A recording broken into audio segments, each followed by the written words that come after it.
we are back again, and in the earlier chapter we were discussing about chapter number 2, that was collection of data. We have discussed that किसी भी investigation के 5 major step होंगे, 5 major steps will be there: collection, then classification, followed by presentation, then analysis, and finally interpretation. And in this chapter, or in this particular chapter, we will talk about collection of data. Earlier lecture में आपको बताया था data दो type का होगा, primary data and secondary data. Primary data will be called as first hand data.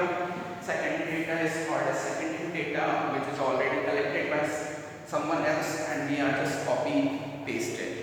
हम primary data collection के methods को डिस्कस कर रहे थे, जिसमें पहला हमने डिस्कस किया था डायरेक्ट पर्सनल इन्वेस्टिगेशन और सेकंड मेथड हमने डिस्कस किया था indirect oral investigation. I hope दोनों मेथड्स आपको क्लियर हैं. So today we are starting with the new method number 3. Again it is a primary data collection method, that is information through local respondents. Now information through local correspondents.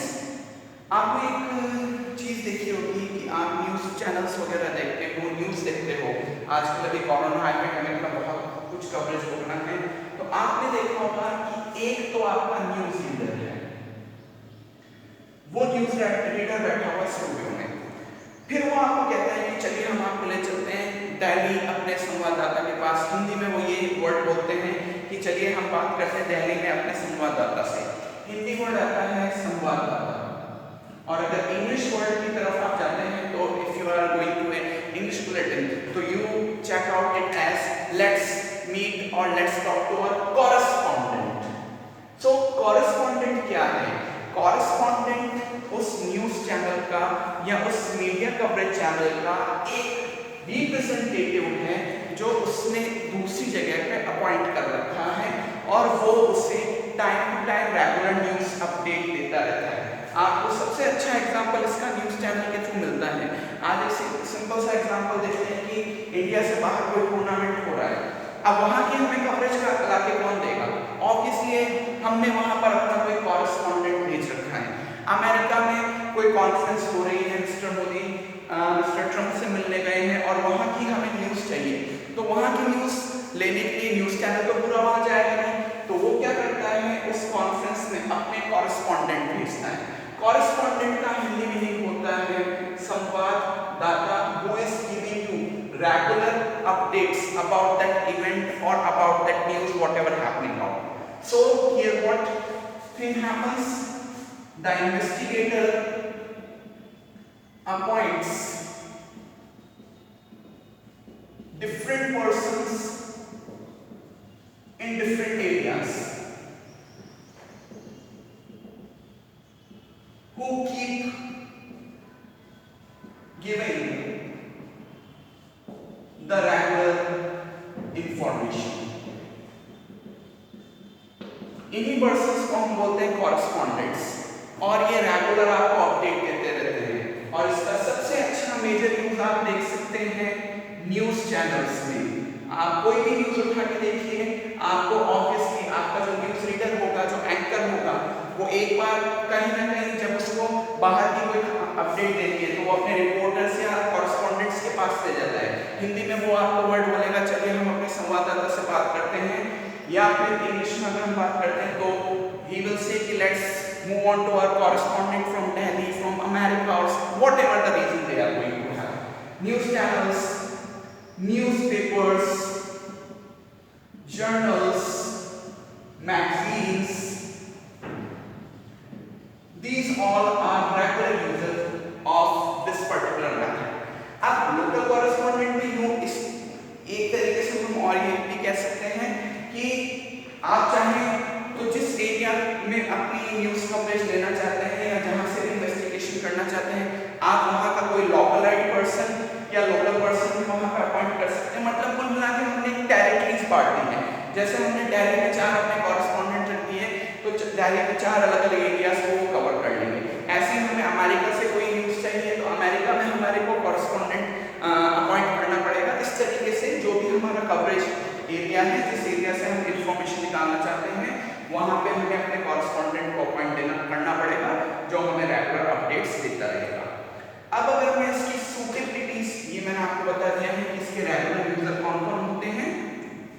Now if we talk about the suitabilities, तो इसका सबसे अच्छा जो suitability है कि अगर आप ऐसे फील्ड में हैं जहां पर आपको रेगुलर इंफॉर्मेशन चाहिए, लाइक न्यूज या करंट अपडेट्स और एनी अदर थिंग, तो उसके लिए ये कॉरेस्पॉन्डेंट मेथड बेस्ट है। आज आप देखिए कि न्यूज़पेपर डेली रूटीन में आपके पब्लिश होते हैं, न्यूज़ डेली रूटीन में आपके रेडियो पे, टेलीविजन पे, इंटरनेट पे आती है, तो उनके पास इंफॉर्मेशन कहाँ से आ रही है? इन्हीं कॉरेस्पॉन्डेंट से आ रही है। नेक्स्ट, टू कवर लार्ज और ब्रॉड इन्वेस्टिगेशन एरिया। अब आप खुद सोचिए कि आपका न्यूज़ एंकर हो सकता है दिल्ली के किसी स्टूडियो में बैठ के न्यूज़ रीडिंग कर रहा है, बट उसको मुंबई की कोई न्यूज़ आपको पहुंचानी है, राजस्थान की कोई न्यूज़ कवरेज चाहिए, आपको इवन अमेरिका की कोई न्यूज़ कवरेज चाहिए, रशिया से कोई न्यूज़ कवरेज चाहिए, तो वहाँ पे तो हम खुद नहीं जा पाएंगे, तो ऑब्वियस होगा कि वहाँ पर हमने अपना कोई कॉरेस्पॉन्डेंट अपॉइंट कर रखा होगा, तो वो कॉरेस्पॉन्डेंट हमें रेगुलर फीड देता रहेगा। इवन हम चाहें तो आपने कई बार न्यूज़ करते समय ये भी देखा होगा कि वो कॉल पे लगातार जुड़े रहते हैं या लाइव फीड दे रहे होते हैं। So this is called large और ब्रॉड इन्वेस्टिगेशन एरिया, यानी ज्योग्राफिकल एरिया लार्ज कवर कर पाएंगे आप, large geographical area will be in your coverage. Third is info to be used. ये मैंने आपको रेगुलर इंफॉर्मेशन वाले पॉइंट में बताया कि इन्फो जो यहाँ पर यूज होने वाली है वो रेगुलर नेचर की है, मतलब लगातार फीड होनी चाहिए। That means somewhere you are in news channel और ए न्यूज़पेपर और मैगजीन और एनी टाइप ऑफ जर्नल जो अपने व्यूअर्स को रेगुलर अपडेट्स देना चाहता है। स्पोर्ट्स इवेंट्स की बात कर सकते हैं, आप स्पोर्ट्स कवर कर रहे हैं या कोई अदर आपके ओकेजन हो रहा है उसकी कवरेज ले रहे हैं, तो that all is going to be through this particular method. And one more thing, you need a higher accuracy. Higher accuracy से हमारा सेंस ये है कि ऑब्वियस है कि हम अगर अपने पर्टिकुलर ज्योग्राफिकल एरिया से बाहर जाकर या हमारे स्टूडियो से बाहर जाकर और इवन हमारी कंट्री से या फिर कॉन्टिनेंट से बाहर जाकर कोई इंफॉर्मेशन लाना चाहते हैं, तो उसके लिए उस इंफॉर्मेशन का एक्यूरेट होना बहुत ज़रूरी है, और वो तभी हो पाएगी जब हम उसको प्रॉपर कवरेज कर पाएंगे थ्रू द कॉरेस्पॉन्डेंट्स। एक यहाँ पर मैं फिर से लोकल वर्ड पे ध्यान देना चाहूँगा, तो लोकल वर्ड से यहाँ पर मतलब ये है कि कई बार आप चाहें तो जिस एरिया से आप इंफॉर्मेशन निकालना चाह रहे हैं, तो वहाँ के किसी लोकल पर्सन को भी वहाँ पे अपॉइंट किया जा सकता है एज ए कॉरेस्पॉन्डेंट, क्योंकि वो उस पर्टिकुलर एरिया को बहुत अच्छे से जानता है, उस पर्टिकुलर एरिया से अच्छे से कनेक्टेड है, वहाँ की लैंग्वेज, वहाँ के कस्टम, वहाँ के ट्रेडिशंस, वहाँ के इश्यूज को अच्छे से एड्रेस कर पाएगा। तो लोकल से हमारा मीनिंग ये है। Now for merits, first of all economical. See, I said you are covering a very large area, and that area can be a state, a territory, or even you can cover other country also. So I guess it is a very beneficial method when in terms of money, when in terms of resources or energy is counted. अब आप खुद सोचिए, अगर हमारा news anchor अलग अलग fields में खुद जाके वो न्यूज़ आपको रिपोर्ट करे, तो आपको कितना वेट करना पड़ेगा न्यूज़ सुनने के लिए, प्लस इवन वो न्यूज़ एंकर इतना ट्रैवल कर पाएगा या नहीं कर पाएगा, ये क्वेश्चन मार्क होता है। तो वो सीधे न्यूज़ चैनल ने अपने अलग अलग जगह पे कॉरेस्पॉन्डेंट्स फिक्स किए हुए हैं।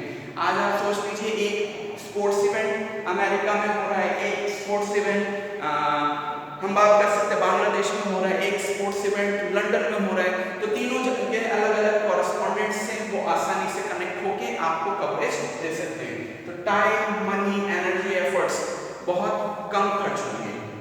Next is wide coverage. अभी मैंने आपको बताया कि आप एक प्लेस पे बैठ के दूसरी किसी सिटी को कवर कर सकते हैं, किसी एरिया को कवर कर सकते हैं, किसी टेरिटरी को कवर कर सकते हैं, किसी कंट्री को कवर कर सकते हैं और न्यूज़ अपडेट दे सकते हैं। So that is wide coverage. Next is continuity.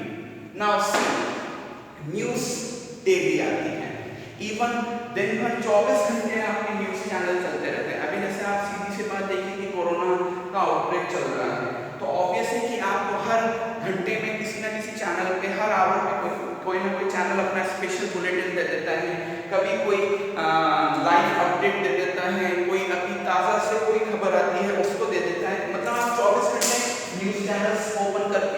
लगातार फीड ले सकते हैं। तो ये कंटिन्यूटी इसी मेथड में आपको मिल सकती है जब आपने अलग अलग जगह पे अपने कॉरेस्पॉन्डेंट्स या न्यूज रिपोर्टर्स अपॉइंट कर रखे हैं, वो लगातार आपको फीड देते रहेंगे और आपको रेगुलर फीड मिलती रहेगी। And last is it is also suitable for special purposes. ये स्पेशल पर्पसेस होते हैं जैसे गवर्नमेंट किसी फील्ड से रिलेटेड कोई इन्वेस्टिगेशन चाहती है या फिर इवन न्यूज चैनल्स किसी टाइप का कोई सर्वे करना चाहते हैं, गवर्नमेंट कुछ स्पेशल प्रोजेक्ट्स हो सकते हैं, जैसे कि हम कह सकते हैं सेंसस हुआ, प्राइस इंडेक्स नंबर्स हुए। तो ऐसे मेथड्स को करते समय हमें रेगुलर डेटा की जरूरत होती है, तो वहां पर ये मेथड एक अच्छा मेथड माना जाता है।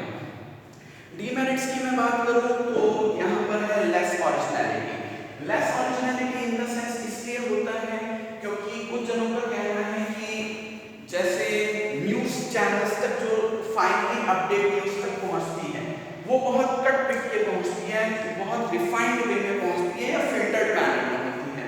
तो एक्जेक्टली जो करेक्ट न्यूज होगी या करेक्ट जो हमारे रिस्पॉन्सेस होंगे हमारे व्यूअर्स के या जिनसे खबर ली जा रही है वो उसमें थोड़ा ओरिजिनलिटी कम हो सकती है।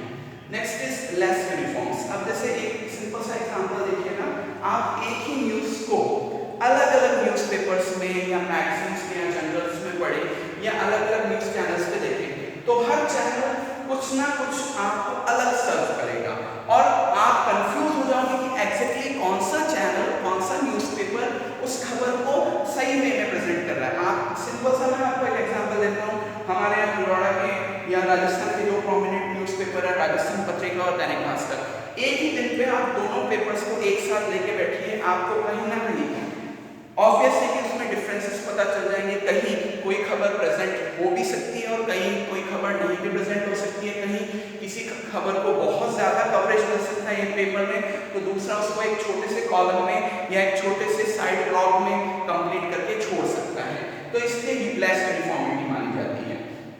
Next is personal biasness. Personal biasness मैंने आपको बोला था हर मेथड में प्रेजेंट होगा ही होगा।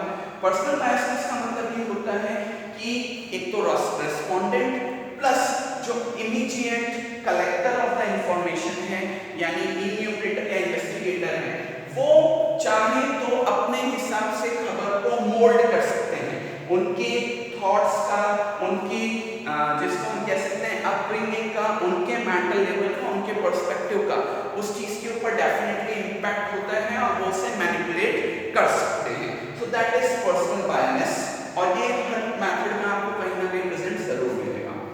लेस एक्यूरेट, लेस ओरिजिनल से भी हम डिस्कस कर सकते हैं क्योंकि हम जानते हैं कि हम व्यूअर्स हैं तो व्यूअर्स को वही इंफॉर्मेशन मिलेगी जो न्यूज़पेपर सर्व कर रहा है या न्यूज़ चैनल सर्व कर रहा है। अब वो जरूरी नहीं है कि वो चैनल या वो न्यूज़पेपर जो न्यूज़ हमें फीड कर रहा है या दे रहा है दैट इज टोटली एक्यूरेट, वो थोड़ा ट्रस्टेबल इशू हो सकता है। बट अभी मैं आपको बता रहा हूँ कि धीरे धीरे प्रेस रिफॉर्म्स आ रहे हैं, मीडिया रिफॉर्म्स आ रहे हैं, तो धीरे धीरे मीडिया भी अपनी रिस्पॉन्सिबिलिटी समझ रही है, प्लस गवर्नमेंट का उसके ऊपर जिसको हम कह सकते हैं कंट्रोल और इन्वेस्टिगेशन लगातार बेसिस पे होता है, तो इस हिसाब से ये इशू थोड़ा थोड़ा धीरे एड्रेस होने लगा है। एक फाइनल टॉपिक हम और डिस्कस करेंगे डिले। कई बार कम्युनिकेशन एरर की वजह से, कई बार किसी और टेक्निकल फॉल्ट की वजह से या इवन ट्रैवलिंग और अदर इश्यूज की वजह से हो सकता है कि वो रेगुलर फीड मिलने में हमें प्रॉब्लम है। जैसे कई बार आप देखते हैं कि आपका न्यूज़ टीवी एंकर जो होता है वो अपने रिपोर्टर से बात कर रहा होता है और सडनली कम्युनिकेशन ब्रेक हो जाता है या वॉइस में डिस्ट्रप्शन होता है या अदर कोई इशू होता है, देन जैसे कि due to some technical fault we are not able to connect to our correspondent, तो ऐसे कुछ टेक्निकल इश्यूज हो सकते हैं जिनकी वजह से आपके इंफॉर्मेशन कलेक्शन में डिले हो सकता है। So this was the third number method for collection of data of primary data, that is information through local respondents.